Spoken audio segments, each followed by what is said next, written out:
Her and that red one are full sisters. She's a little over 2, she's a little over a year. It's pretty flat across the top. Cattle will do better if you feed them if they have competition.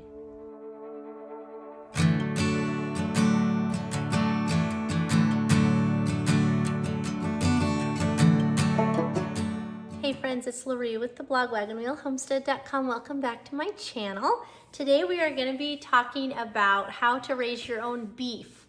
So this is a very in-depth topic and I am not the expert in this arena, and so for this particular video I am bringing my husband along and he's going to be sharing with you like how to feed a beef, all the things to think about when you're selecting like different breeds, how much to feed them, when they're ready to harvest, all kinds of things about the harvest process. And then we're also going to go through like a sample cut sheet and talk about what kinds of cuts you would choose to get out of your beef. And even if you don't raise your own beef, if you purchase from a local farmer, if you purchase a quarter of a beef or a half a beef, oftentimes you have to fill out a cut sheet. And there's all kinds of things to know. Like if you get a beef from a farmer and you don't really like it, you don't like the flavor for some reason, there could be something about how it was fed, right? And so it just helps if you're educated in this process. So my husband has been raising beef and in the beef industry his entire life.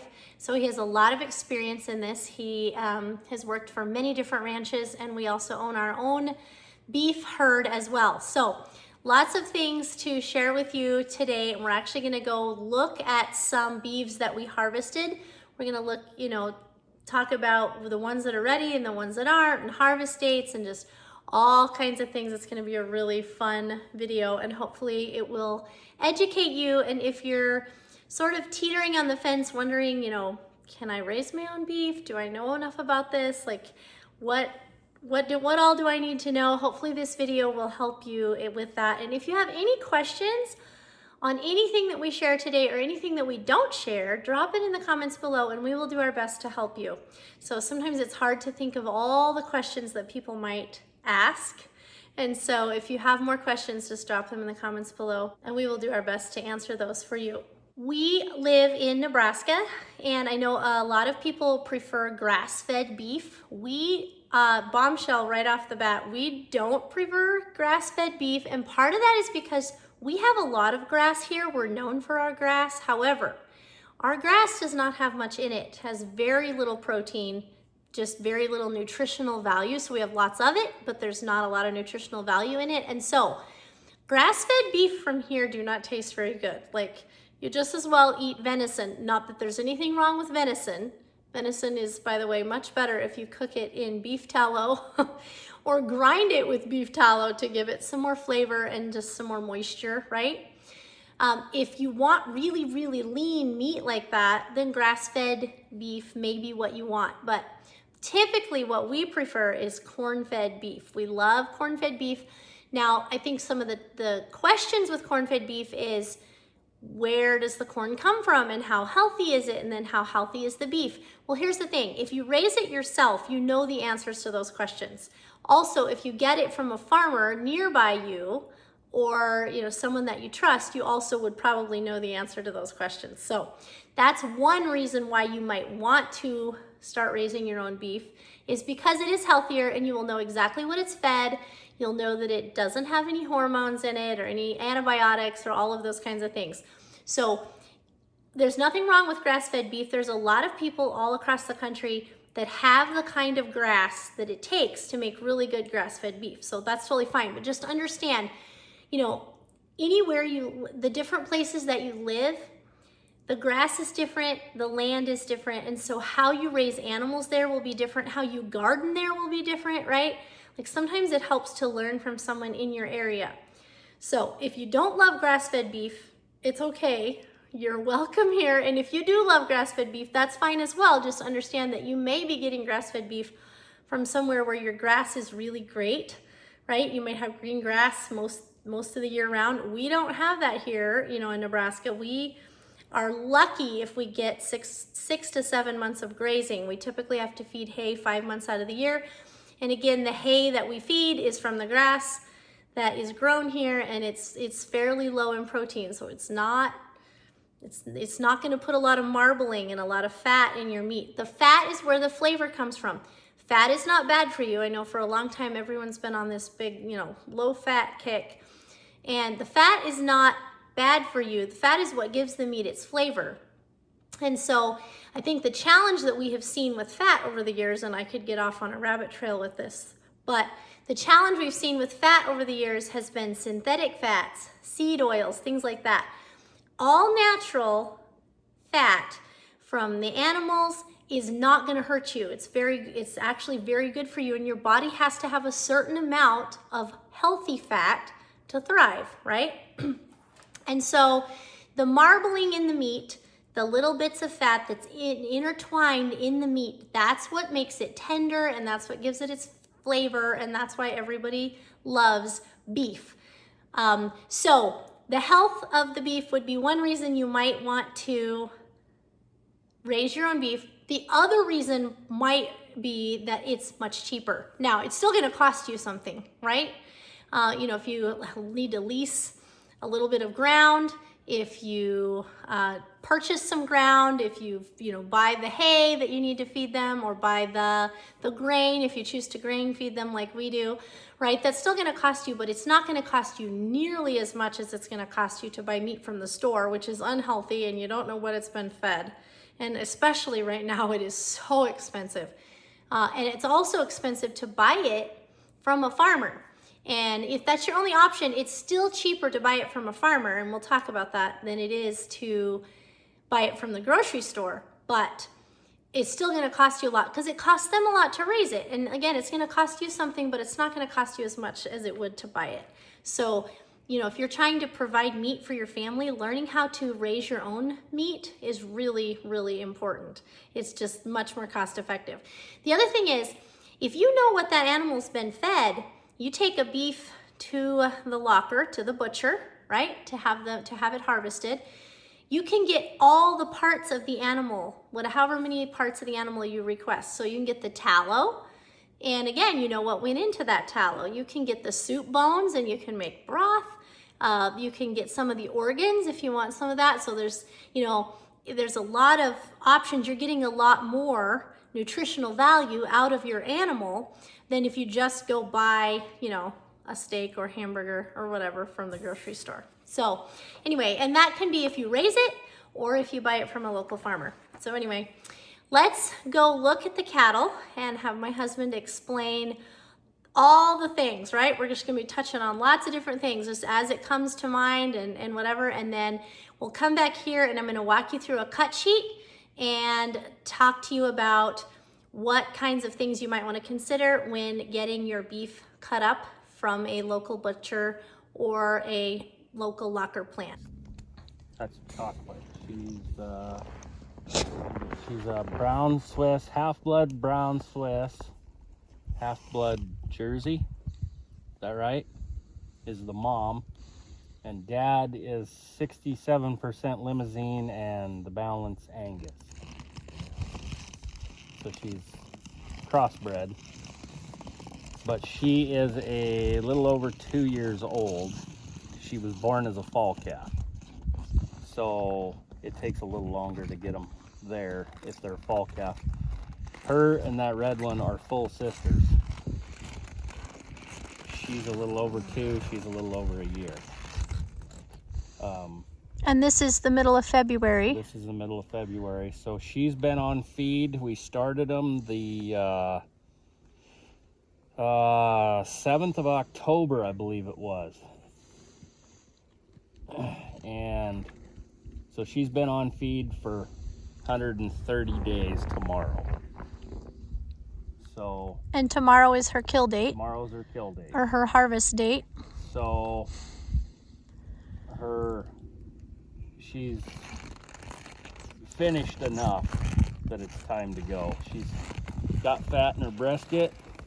Which is down in front. Right down here in the front between her legs. She's really full in her brisket. She's pretty flat across the top. Yeah, she's almost flat over the top. As far as her back plane. Which means she's put on some back fat. She's got back fat. Okay. On her. Which should mean her meat has some marbling in it, right? That's Yes. the hope. So yeah, the dairy cross, and then she's got fat over her tail head where she's really, you see how she's starting to get a bubble on each side of her butt? Right Yep. there on each side of her tail, she's got a bubble. That's a fat bubble. That's kind of what you're looking for. And then in their butt, they'll be really full. Back here, almost got a butt on them like a pig. Now the dairy breeds take longer to get there. That's part of the reason she's as old as she is. They take longer to get there because you're growing frame before you put the marbling into the meat. But dairy cattle will marble better than most beef cattle. Interesting. Even though sometimes their frame size is smaller. Yes, if you're breeding to a Jersey, like your Jerseys are going to be a smaller framed, probably finish about her size. This little red and white. It's probably what your Jersey crosses are going to end up. Okay. About that size. And she's not quite ready to go yet. She is. Oh, she is tomorrow. Okay. She's going tomorrow. She's going tomorrow. And who else is going tomorrow? Just these two. Okay, that one. These other ones are going to stay on feed. The brown steer and the black and white steer go in another 30 days. Okay. And And tell me what you've been feeding them. just a grain mix, which is a protein pellet and cracked corn. We started them out at what? You start them out at like 1.6% of their body weight In pounds. in pounds Mhm. of pounds of grain. So when we started her, she probably weighed 800 pounds.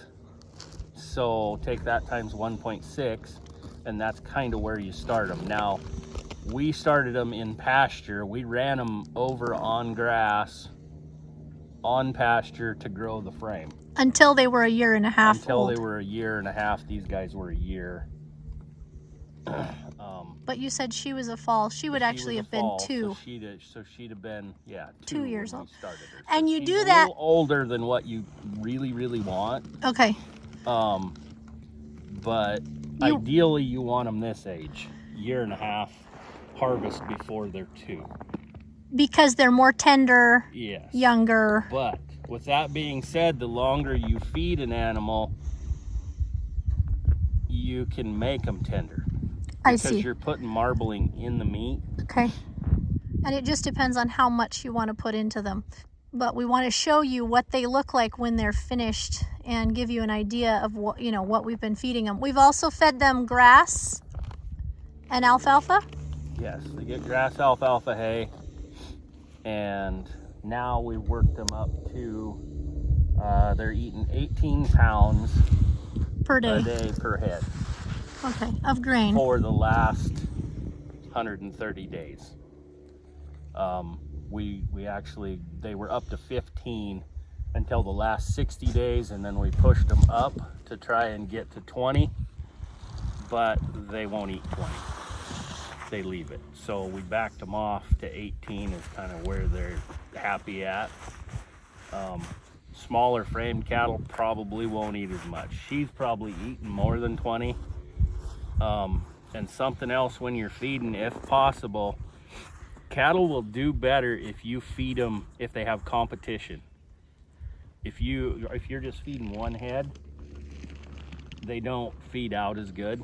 But if there's more than one head and they have to compete for that feed, they eat it better. Okay. That's just a little.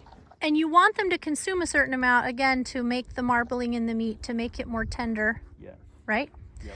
And we feel like And this the is, longer you feed, the more marbling you get. the longer you feed, the more But marbling. you also can get, with the wrong breed, you can get all back fat. And so that's just trim and waste unless you're going to use it for tallow. And you don't want to, so you don't want to put it on too fast. There's kind of a balance. Right, you want it to go in the meat, and that's kind of the thought behind these longhorn crosses, is they will marble better, like a dairy critter will marble better than a beef critter usually will. Okay. Growing up as a kid, we had T-bones that would cover your plate, you know, because we raised big Holstein steers. They were dairy. They were straight dairy. Now, they were then going to work the ranches, then you've got, you know, you just got beef cattle that were beef cross beef. And the meat was like, the steaks were a lot smaller. They weren't as good, I didn't think, but I grew up eating dairy cattle too. So, but that's kind of what you want. And you prefer grain feeding because why? It marbles, it gives it a little different flavor. Our grass here, grass fat here, we don't have a good enough grass here to grow, to do grass fat.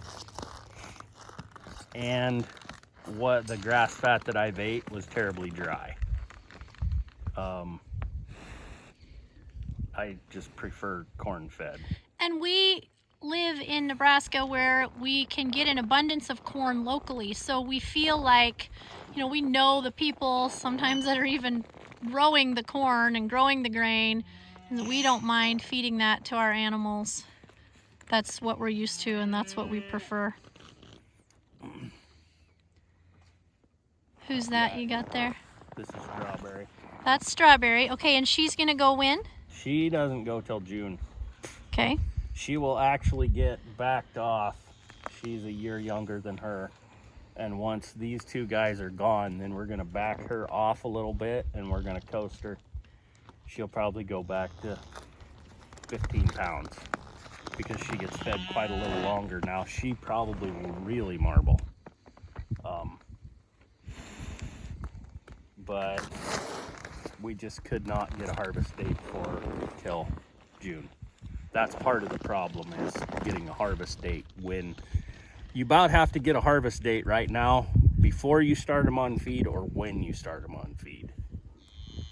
So you kind of got to have that lined up ahead of time too. Because the butchers are so busy. Because the butchers are backed up now that everybody wants local beef.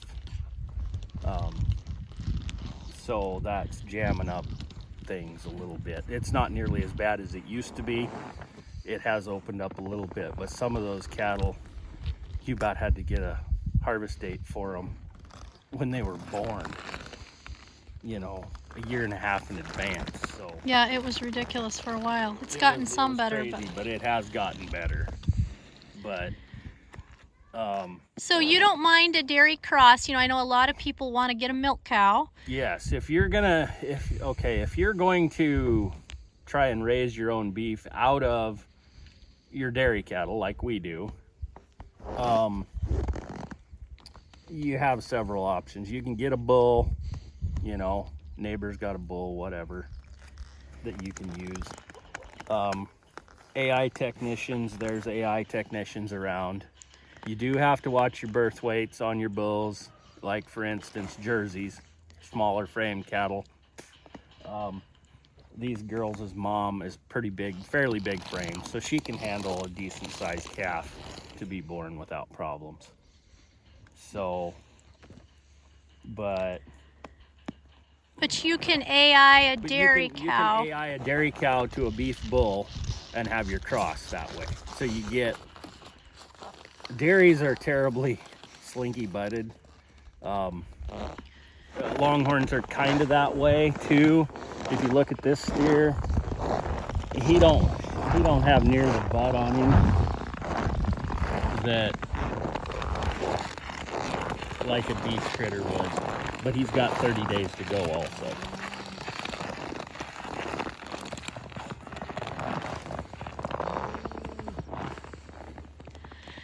And so you could, you know, get a Jersey cow or a, you know, whatever dairy breed you want, AI her to a sexed semen for a heifer and get your, you know, your heifer, right, for your replacement milk cow, unless you know somebody else where you're just going to go get another cow eventually when she falls out of production.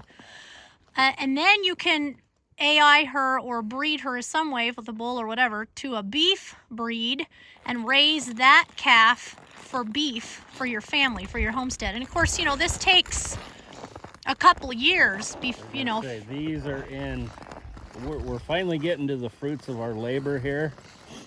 This has been almost 2.5 years in the works from conception to harvest. So it's a long drawn out process. But if you figure out how much your family uses for beef, right, you can sort of plan to have one every other year, or, you know, you can kind of, once you get it started, you can just keep a couple in your back pasture. And what some people have done, these big dairies now, Wolf Limousines actually supplies some of these big dairies with limousine semen to AI with, and then they buy back the calves out of these for just a terminal cross. So, for instance, a brown Swiss cow that's in a dairy, they would take these same genetics, like this black heifer and red heifer, which are both, they actually go back to the Wolf Limousine bloodlines. And that's what they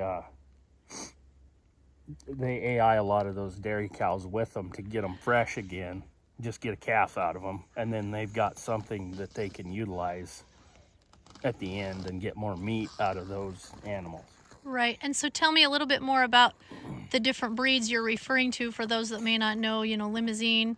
Talk to me about those a little bit. Limousines got a little more butt to them. Angus marble really well. So do the limousines. We use a cross of the two. Herefords, Red Angus are all beef breeds. Shorthorns are kind of known for marbling. They marble really well if you get the beef kind of shorthorn, but you can also run into birth weight issues there. So I would not recommend putting a shorthorn bull on a Jersey cow. That Gotcha. You might run into a wreck. And there are milking shorthorns. There are milking shorthorns too. They're a bigger, framier, harder keeping kind of cattle. And maybe sometime we'll just do a video all about the different breeds, because there are advantages and disadvantages to the different dairy breeds as well. Right. As far as more cream and temperament, and there's just all kinds of things to consider when choosing, and you just have to pick what's going to be best for your operation. Maybe we'll try to explain that sometime. Lots and lots of variables, even in this pen of cattle. There's lots of variables. As far as mothers, like this little gal, her mom is really short statured and super easy keeping. The red and white one. But let's see, the brown steer, the red heifer, red and white heifer, and that black steer are all out of the same bull. He is 40% limousine, 60% Angus. And they're all half siblings. The black and the red solid are full sisters out of the same bull. Just a year difference right there. So, and they're just like people. Every one of them is different. Yeah, their personalities. Some of them you can feed, and one calf might feed excellent, and the next year's calf might not feed as well. It's just every one of them is different. So it's sort of tricky, and that's why you kind of figure on at least 120 to 150 days on feed if you're doing grain fed, because you know you have to get that harvest date scheduled with the butcher when you put them on feed, at least, if not sooner. but you don't know exactly how they're going to feed out. So that's just where the experience comes in of knowing, okay, 120 to 150 days. But then the things you're looking for is, fat over the tail head, some fat on the back, whether they brisket. Yeah, and you don't want them over fat, but you don't want really lean, dry steak either. You don't want to go to all this work and then have terrible meat. So, and with feeding them longer, you can feed them 6 months if you want to. It's up to you. But you can feed an animal to be just as tender as a Wagyu, which is kind of the new craze, is this Wagyu meat. Well, I can make these look just like Wagyu if I feed them for 100, or if I feed them for a year and a quarter. It just depends on how much money you want to put in them, and we're going to talk more about the money parts of this. Your feed bill, your cost of gain. I mean, that's where you can dump a lot of money into a critter, and it's expensive. And when you feed a lot of them, like these big feed yards do, that's when it really shows up, is if you get cattle that don't gain well. And that's one reason, we'll talk more about this, because unfortunately we know a lot about the high cost of raising beef, because we've done it for our entire lives, or you have. But that's why beef costs so much, and why it might be very advantageous, especially if you have a little piece of ground or can rent a little quarter or something somewhere from somebody, for you to start learning how to raise your own beef, because the costs of purchasing it are really high. Yeah, and it's gonna get probably higher. Yeah. I mean, it still costs to raise your own, for sure. One dies and man, then you're out. But you know exactly where it came from. You know what it was fed. None of these have ever been implanted. No implants, no hormones. They got their respiratory shots and their 7-way shots, viral shots, to keep them healthy. They've never had any Rumensin, no CTC, no antibiotics, no nothing. And that's what we're happy feeding our family. Yeah. We don't mind them being grain fed, because we know exactly where the grain came from and what we put in them, and that's how we like them. But we're very intentional about not putting all those other harmful things into them.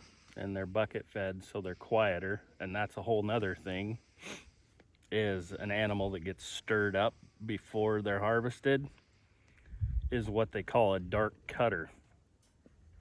And it puts blood out into the meat, and it makes them a dark cutter. They're nervous, tense, and they're tough, and they taste good. They can be tough. They're not as good. Bucket feeding them, they're used to people. These are super used to people. They've been around us since they were born. So other than the Longhorns were born at pasture, but we've bucket fed them since they were weaned in November a year ago. And that just means that we haul the grain over to them by hand with a bucket and dump it out into a bunk. That's what that means. Yeah. We even do that with our replacement heifers for our black cows that we're going to keep, are going to be cows in our herd, to see what kind of temperament they got. Some of them, some of them come out of it, some of them don't. And the ones that don't, we get rid of. The ones that have bad temperaments. The ones that have bad temperaments. If they've got like this red and white heifer, she was really super skittish, and she's still a little bit standoffish, don't care for you to be around, but that's kind of the way the Longhorns are. They don't like being messed with. And so for them to be this tame is pretty good, actually. Yes. With the kids around, and the brown steer, the kids pet him, so he's a big pet. Now, what's the other options other than bucket feeding, for those that are wondering? Creep feeders. They make a limiter they put in it, and it's for us it's a Purina product here in town. It's called Impact Finisher, and it's a percentage ground corn and this limiter so that they can't just pig out and founder, you know, eat too much. Because cattle will. Because cattle will, and that's when we ramp these up, you know, when we're working them up on a ration, we might go 2 or 3 days and only increase their feed intake by a half a pound or a pound at a time. At first, I think we went a pound until we get up to the higher end of it, and then we start going by a half a pound. But we'll scatter that out over 2 to 3 days, increasing it, and let their rumen stretch and get used to it. You don't want to just dump a whole 5-gallon bucket per head in there all at once, because they'll eat too much and it'll make them sick and burn up their feet. You'll have problems pushing them that hard that fast, and you don't really want to push them that hard that fast anyways, because you'll put all that fat on the outside, not inside the meat. Not inside. If you're not going to use the tallow, I wouldn't recommend pushing them very hard very fast. And so you can get that, what is it called, AccuRation or Impact. Yeah. It's an I think it's an AccuRation product, but it limits their feed intake. And you can get it put in a creep feeder, which is just a big feeder, and then they can self-feeder. And they sometimes will eat more per day. Yes. Because it's just available all the time instead of you just feeding them, you know, every morning. But we don't like to do that. We'd rather bucket feed them, have them be tame, and then, you know, that way we're just feeding them this corn and pellet mix. We're not giving them that limiter and all the other stuff. It's just our preference, but you can do it either way. You can keep your input costs down that way. Right, because if you give them AccuRation and they go through a whole bunch of it, yeah, they might be getting fat, but your feed bill's going to be expensive. They might eat 25 pounds a day versus bucket feeding them at 18 where they stalled out. And the cost of it is different too. And yeah, I mean, isn't it more expensive? It's per ton is how you usually Right, buy but it. isn't it more expensive? It usually is. Yeah. Yes. That's kind of why we went this route with these. It's cracked corn and the pellet, and we already are feeding it to the cows and the other heifers also, so just to have one kind of feed around, just to simplify things. When the truck comes, then we just get all one kind.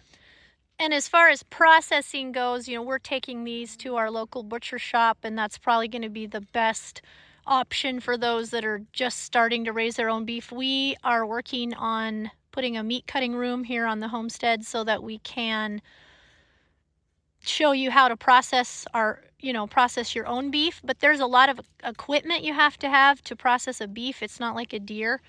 There's a lot more to it. So we'll be showing you that, but probably for now, most people are just going to want to take their animals just to their local butcher shop. And we'll also be talking all about, you know, the different cuts of meat, whether you get a half a beef, a quarter of a beef from your local farmer, if you raise your own. You know, we'll be talking to you all about that and just sharing with you what we've learned. Hanging weight. Yeah, the difference in hanging weight and the amount of meat that you get back, and, you know, the different cuts, how you can utilize the tallow and all the, you know, get the bones and make broth.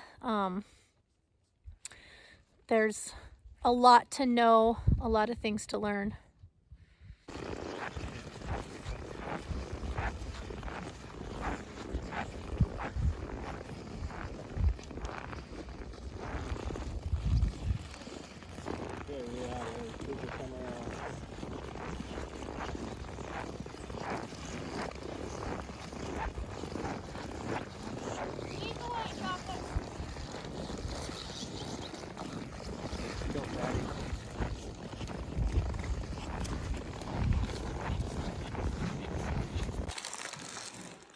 Okay, so this is what you would call the trim, and that's normal. But what you want is the fat in the middle of the meat, because that That is what's gonna make it really tender. That's your flavor. And so if you overfeed them or you feed them too fast, that's what we were talking about. They just put it on the outside.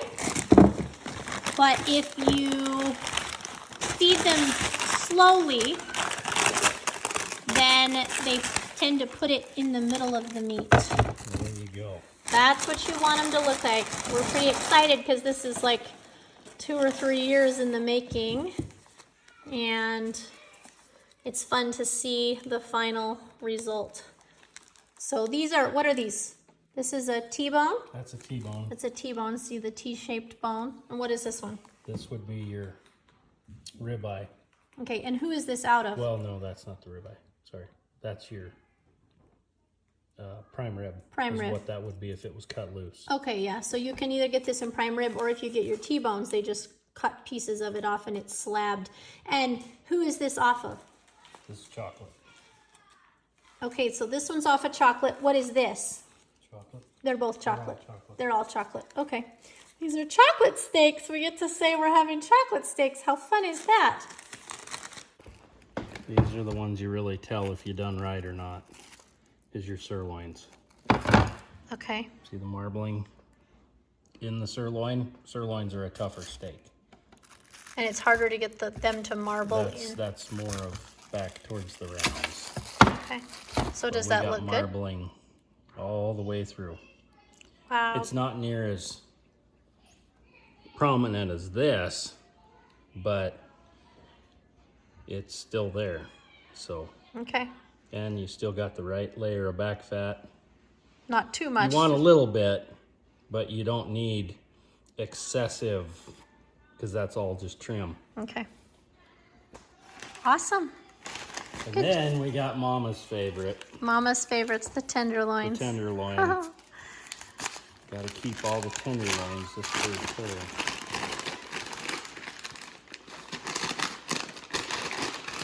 Oh man, look at them. Oh yeah, those are mine. Not Sharon. Those are the good ones.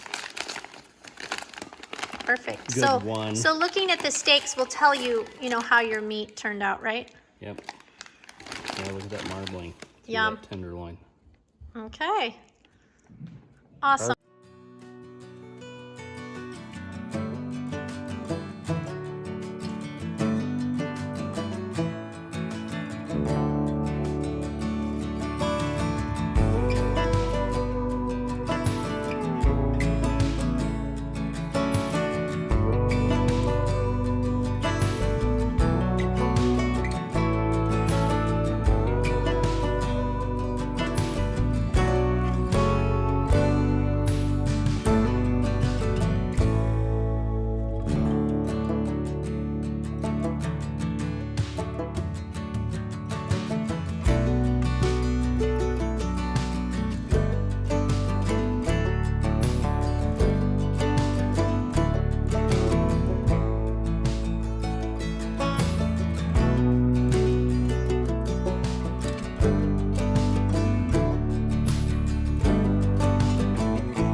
So hopefully that was helpful to you.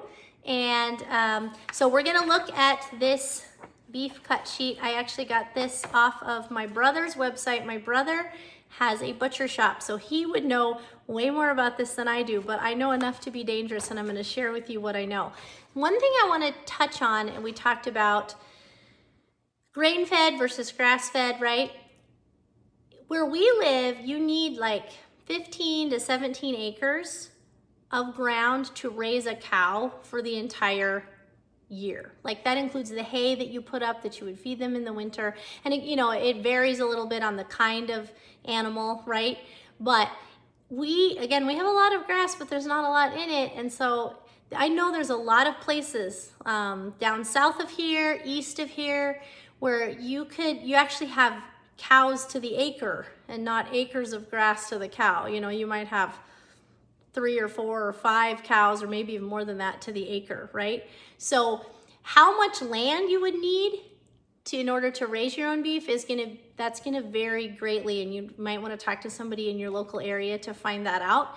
Here, it's gonna take a lot more land. Now, land here is a bit cheaper, but it takes more of it, right? So, I mean, it's still expensive no matter how you look at it. But if you have some acreage, right, and you have the ability, and sometimes it's really nice to have some kind of animals grazing that off, right? Because it keeps the fire danger down and there's less weeds and all of that, right? It's really nice if it can be some kind of animal that you raise for meat, and beef is a great one, right? Cattle are great. They don't require a lot of protection in the winter. I mean, some, but they're pretty tough. They can handle a lot of different, weather events, and they don't require a lot of care. They're not as hard to keep in as like, goats and sheep, for example, right? They're fairly easy to keep in. And so cattle is a great thing to have on your property, right? In addition to chickens and whatever, if that works out for you. So talk to people in your local area to find out how much ground that you might have, and that will affect, of course, the price of your meat as to like how much input you have in it. And obviously, grain prices change from year to year and all of that. But anyway, that's something to consider is, how much land you might need. But if you have a little bit of back pasture, it can be really fun to have, a milk cow. So I have milk cows, and we talked about this, but it's really great if you can have a milk cow.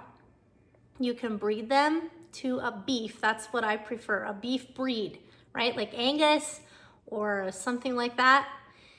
Breed them to a beef breed, and then that animal that you get out of that milk cow will be such good meat. Like, we love meat out of the dairy breeds, and we talked about that in detail on the video. But then you not only have your milk and your milk cow, but you also have, hopefully if it's a steer or even if it's a heifer, either one, you raise it up and have it and get it butchered, and then you have it for meat for your family. You can also harvest straight dairy, and we talked about that as well, but it's going, you have to feed them a little bit longer, right? Because the Angus is meant to put meat on their bones, like that's just what they're built for. The milk cows are built to produce milk, and they usually look a little bit more skinny. In fact, if you eat, if you harvest a milk cow, and you can do that, but if you harvest a milk cow, the meat will be much more lean, typically, right? Than it will be if it's just a straight up beef breed. So, all right. So a little bit about taking your animal to a butcher, okay? You want to, and by the way, if you're looking for places in your area to purchase beef, a quarter of a beef, a half a beef, a whole beef, we'll talk about that in a minute. If you're looking for places to do that, you might want to contact your local butcher shops and ask them if they know of anybody, because quite often they know the farmers and the ranchers that grow the meat, raise the meat, and they could put you in touch with somebody that has an extra half a beef or whatever, right? Then you can find out how they raised it, right, if you're particular about that. Be sure when you call a butcher to make sure that they are a butcher shop that actually harvests the animal, because there are butcher shops where they order in what they call box beef. So they just get in beef that was processed in some big plant somewhere else, and they will order in boxes of this beef, and they will cut it up different ways and then retail sell it. Well, okay, that's fine, but you want to know where your meat comes from. So you want to talk to a butcher shop where they actually harvest the animals right there, right? And they part it all out and cut it all up right there locally. And so that's where you would want to take your beef if you raised it yourself. And if you want to purchase one, that they might be able to get you in touch with somebody, locally that would have an extra half. So speaking of half of beef, what they do when they butcher a beef is you have the whole animal, right? And this could be a steer. I guess I should touch on that a little bit. So you can butcher bulls and cows, but typically you're gonna wanna mainly get burger out of bulls and cows. So, but if you take that cow or bull to the locker to have her butchered, her or him butchered, you really are gonna wanna have fed them first. Because if you take them in just for burger, right? Like say you want just burger, you can take an old cow to the locker. We've done that many times for just burger. You don't want steaks or roasts. They're gonna be too tough, right? If they're over 2 years old, you just really don't want the steaks and the roasts out of a critter that's that old. But you can get just hamburger out of them, but you're gonna wanna feed it first.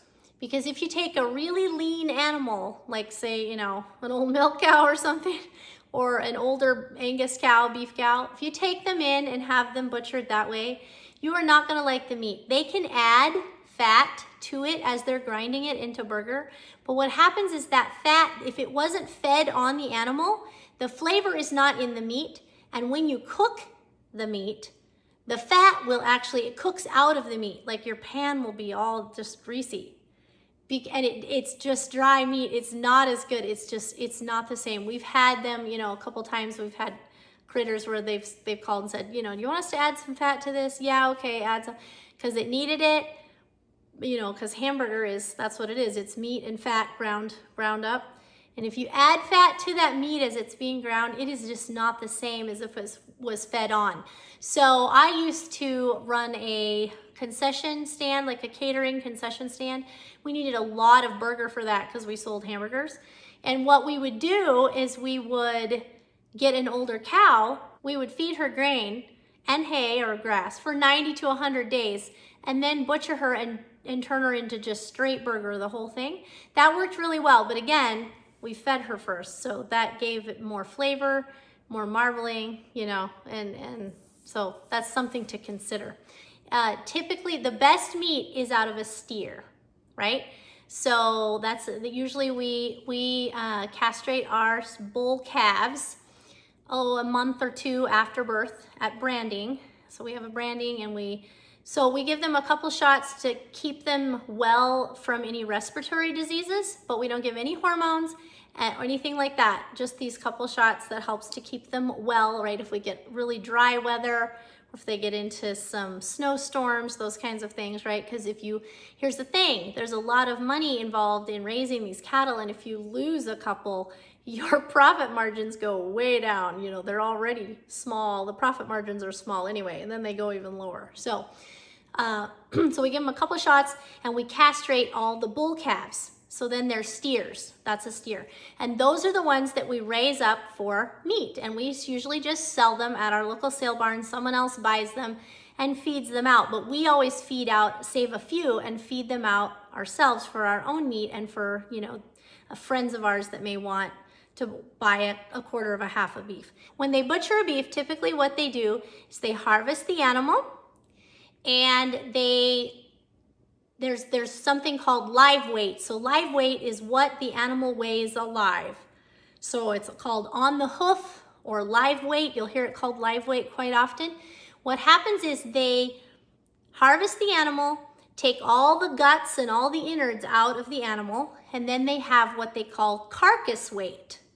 And that's typically 60 to 70% of what the animal weighed live weight. Let's say your live weight is 12 to 1,400 pounds, which is pretty typical. That's fairly average for like a 2-year-old steer. And by the way, you don't want to harvest them when they're like 5 or 6, if you can get away with it, and unless you're just going to make it all burger, because they can be kind of tough. So anyway, typically 2-year-old steer that's been fed out and ready to go is 12 to 1,400 pounds live weight. So that's what he weighed alive.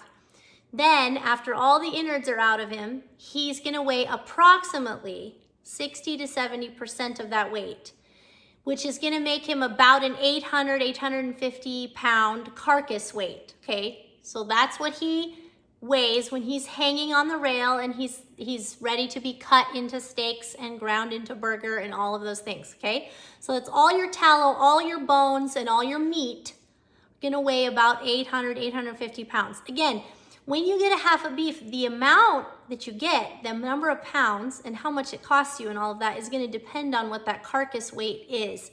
And so that's why I think it's important to explain it to you. So you're not going to get 1,200 pounds of meat off of a 1,200 pound critter, right? Because there's the hide and the head and the legs and all the things, right? So Then what they do is they usually hang the meat, they hang the carcass for 2 weeks in a cooler at a certain temperature, and they age it, and that helps all the muscles to relax, and it helps the meat to be more tender. It's just the standard process. At least a week, but 2 weeks is better. Different butchers do it differently. So they hang it for a couple weeks. It's really important that they do that. Then what they do is they take the whole carcass and they cut it in half, like right up the backbone. And so then you have 2 halves of the critter, right? Of the beef. So if you're getting the whole thing, you're gonna get, you know, a brisket from each side, right? And there's ribs from each side and rump from each side, right? But if you're getting a half a beef, what you're getting is you're getting all the cuts on one side of the beef, which, by the way, they're the same cuts on the other side of the beef, right? Okay, where this matters is if you get a quarter of a beef, it's actually not really called a quarter of a beef. Now, that's what people will call it, but it's what they mean is they mean a half of a half. Because if you took a half a beef and just took a quarter of that, you would either get the rump section or you would get the brisket, right, and the front end section. Well, you'd be missing out on some of those cuts. Like, that wouldn't be fair. So what they really do is they take, if you get a quarter of a beef, what you're getting is a half of a half. And I know that seems technical, but you're gonna get half of a brisket, half of the ribs, half of the rump meat, right? They split it out evenly. So back to the carcass weight. So an 800 to an 850 pound carcass, 60% of that, 50 to 60% of that is going to be your meat. Now, there will be more pounds of meat, obviously, if you get the tallow and you get the soup bones, right? There's more pounds, okay? But typically the meat, the steaks, the burger, the ribs, the roasts, those basic cuts are going to be about 60% of that. So 400 to 500 pounds of meat is what you can expect to get off of a full beef. So if you buy a half a beef from a farmer, you're going to get like 200 pounds. If you get a half of a half, which is basically a quarter of a beef, right? That's going to be like 100 to 125 pounds, something like that, of meat. So typically a quarter of a beef you can fit into a refrigerator freezer. That's probably not including the soup bones and the tallow, but those kinds of things you could deal with right away. If you want to know how to do that, I have a video on this channel that tells you how to render tallow and then all kinds of things you can make out of the tallow, right? Lotion, we use tallow in our cooking all the time. The other thing is the soup bones, you can make broth out of that and can it right away. So when you bring your beef home, you can take care of the tallow and the soup bones right away, and then all you just have is the meat to go in your freezer. So those are things to think about. A half a beef typically would fit in about a 7 cubic foot freezer, give or take. Again, it depends on the original size of the beef. But hopefully that gives you an idea, because I know one of the big things people struggle with when they decide they want to buy beef in bulk because it's cheaper and it's healthier, all the things, is like, how much freezer room do I need? Because not everybody has big freezers like I do. Some people just have their refrigerator freezer. So hopefully that gives you an idea. All right, let's jump into this cut sheet. This is an example. Now, every butcher is going to have a different cut sheet. And so I can't possibly cover every single cut for the entire animal that your butcher may be offering you as an option, right? Oftentimes you'll go to your butcher and you look at this cut sheet, because by the way, even if you buy from a local farmer, typically what they will do is they will call you and say the beef is in at the locker or in at the butcher. It's called a locker, in at the butcher, okay? And they'll say you need to call them and give them instructions on how you want it cut up. So even if you purchase it from a farmer or rancher and you don't raise it yourself, you still have to think about, okay, do we want the prime rib or do we want roast? Do we want, or do we want steaks? Like what do we want out of this critter, okay? And when you go there can be a list a mile long and you're like, I don't know what a flat iron is. Like, I don't know what a tomahawk steak is. How do I know? So this cut sheet is very basic, very easy to understand, and so I'm gonna show you what I get, And what I would suggest you do is just start out with the basics. Like, don't get everything in the book. Also, don't be afraid to ask your butcher. They're used to questions like that. You know, ask them, what is this steak? What do you like, right? Because maybe they just offer that because some people want it cut that way, right? So, all right. So you can usually select whether it's a whole, half, or quarter, and obviously that's usually already decided. And then you can select your roasts.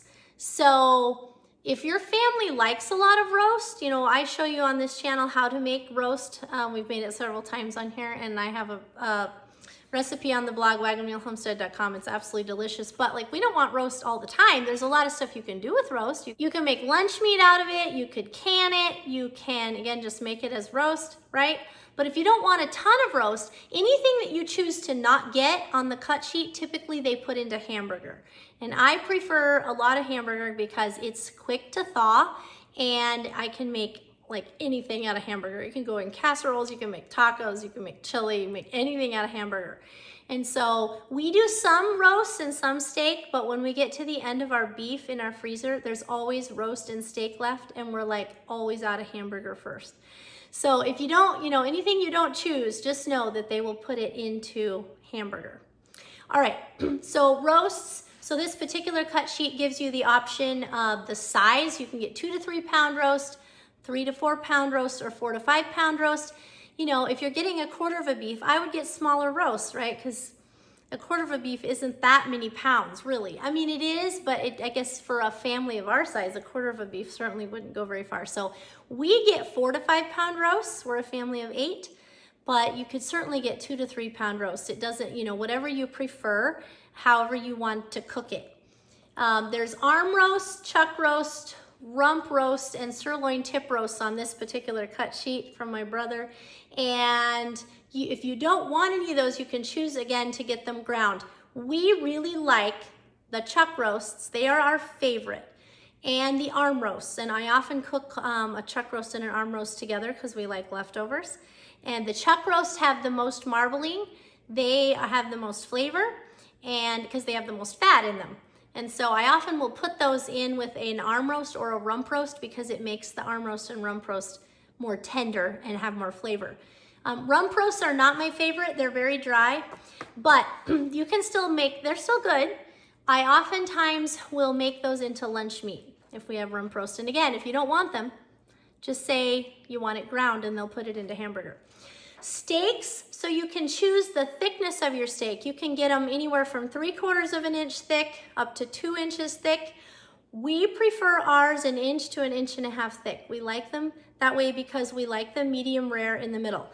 So if you want yours all the way done and completely dead, like we say, then you might want to get, you know, 3/4 of an inch to 1 inch. 1 inch is the standard, okay? So you can choose the thickness of your steak and then how many you want in each package. 2, 3, 4, 5, 6, you know, however many you want to cook at a time. We usually get 2 in a package because they stack in our freezer better, and we just usually get 3 packages out when we make steaks for our family because not everybody eats a whole steak. So here's the steak options. Rib steaks. So out of the rib section, you can either get prime rib, which if you've had prime rib like at a restaurant, what prime rib is it's one big roast. It's very tender, it's very delicious, it's a very expensive cut of meat. You can either get it as the prime rib for your family, save it for Christmas or whatever, as, you know, for your family, or you can have it cut into steaks. Typically a prime rib, they take the bone off of it and it's boneless prime rib. So for rib steaks, you can either have them with the bone in or without, whichever your butcher typically does. Doesn't really matter. So we like rib steaks. We also try to save a prime rib for Christmas, but we don't do prime rib all the time because it's expensive. So rib steaks, or you can get like half of it in steaks or half of it into a prime rib roast, right? So if you're getting a half a beef and you wanted a big bunch for Christmas, you might do a half of a prime rib roast and the rest in steaks. So rib steaks are really good. T-bones are the second favorite. T-bones, and then the tenderloins. If you get the tenderloin steaks, they're the best. That's the filet mignon. They're my favorite. They're excellent. So then T-bones, you know, they have a T-shaped bone in them. You've probably had them at a restaurant or bought them at the store. So we like the T-bone steaks. You can also get sirloin steaks. Sirloins are very nice to have for making fajitas. They're good to eat just plain too. They can be a little bit tougher, but they're still good. And so we also make chicken fried steaks sometimes out of sirloin steaks. I've done that a lot cooking over the fire outdoors, sirloin steaks, and they're good that way. Bottom round steaks and top round steaks are what typically they would make into cube steaks, or some people call them minute steaks. They're tenderized. So they run them through a tenderizer because they're tough. And that's a lot of time, most of the time, what we use to make, I use that all the time to make fajitas. I made Philly cheesesteak calzones this week out of them, and I make chicken fried steak out of those as well. And that's the bottom round steaks and the top round steaks. Or again, if you don't want those, you can just have them put into burger. So I would definitely keep your rib steaks and your T-bones. Like, don't grind those up. They're so good, right? And I would keep your chuck roasts. Those are the 3 things that I would for sure get if it were me. All right, ribs. You can, if you don't want the ribs, you can have them ground. Ribs are really good. They're easy to make in the oven on low with barbecue sauce. They are kind of messy to eat. They're not my favorite. There's a lot of bone and not a lot of meat, but some people really like ribs. And so if you don't want them, again, you know, they can be ground into burger. Okay, and then your burger. Even though we're a family of 8, I prefer my burger in 1-pound packages, because if it's an hour before dinner and I have not taken anything out to eat, I can put them in hot water, the 1-pound packages, and they thaw really quickly. So our family is like a 2 or 3 pound burger family. So we have to have 2 to 3 pounds per meal usually for our family. But I prefer it in 1-pound packages, but you can get it in 2 pounds or 1.5 pounds, you know, whatever you prefer.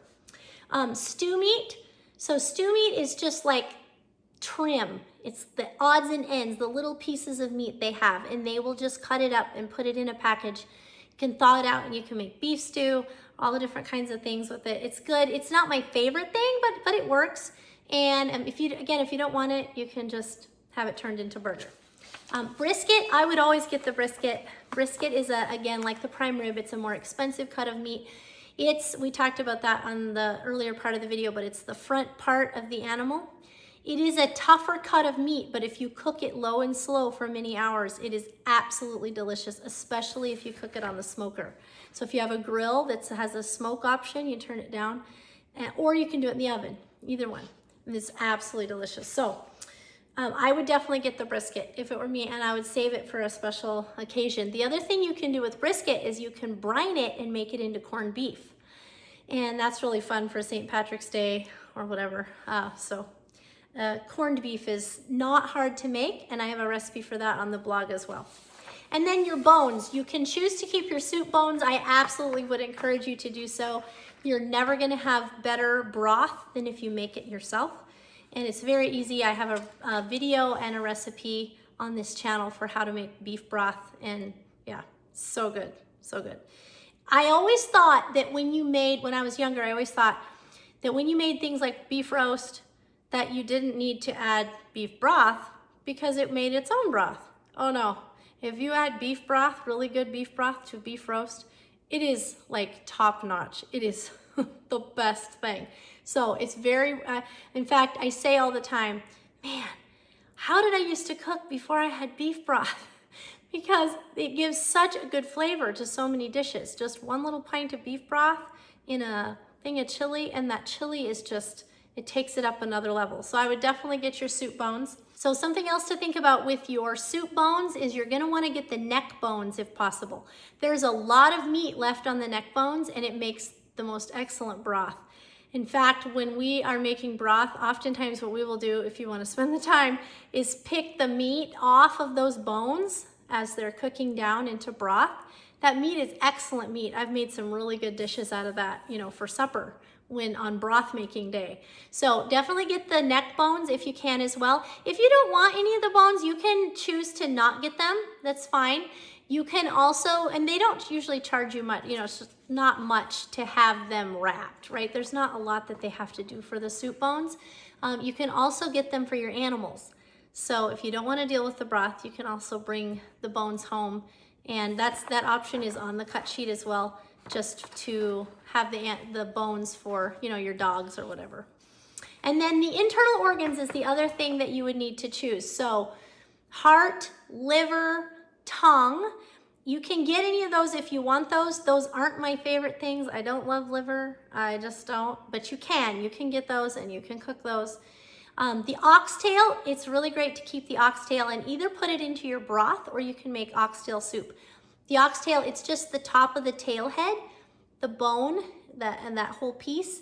And it has a lot of bone marrow in it, a lot of collagen, a lot of really good nutrition.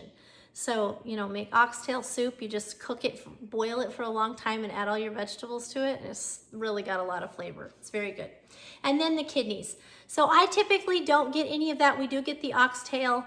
I don't usually get the rest of that, but you sure can. You sure can.